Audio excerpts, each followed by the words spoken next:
Hello বন্ধুরা, এখন বাজে দেখো রাত 2টো। এখন বাজে রাত 2টো আর এখন করছি আমি পার্সেল ওপেনিং। তো আমি ভাবলাম যে তোমাদের সাথে শেয়ার করাই যাক।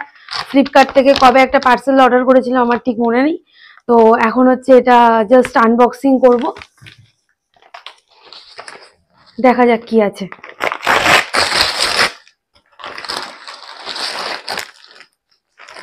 ওকে,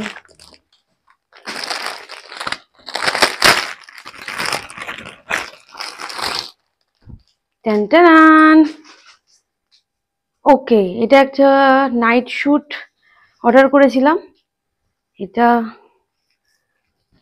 তো চলো তোমাদের সাথে ছোট্ট একটা ট্রানজেকশন ভিডিও করা যাক। জাস্ট যাব আর আসবো। এসে গেছি। তো দেখো, জাস্ট পরে অসাম লাগছে। যদিও বা এটা আমার গায়ে একটু বড় হয়েছে, কিন্তু যেহেতু পিওর কটন সেহেতু আমার এটা খুব পছন্দ হয়েছে। আমি এটা রিটার্ন করব না, আমি এটা রাখবো। তো আউট অফ ফাইভ 4 দেব।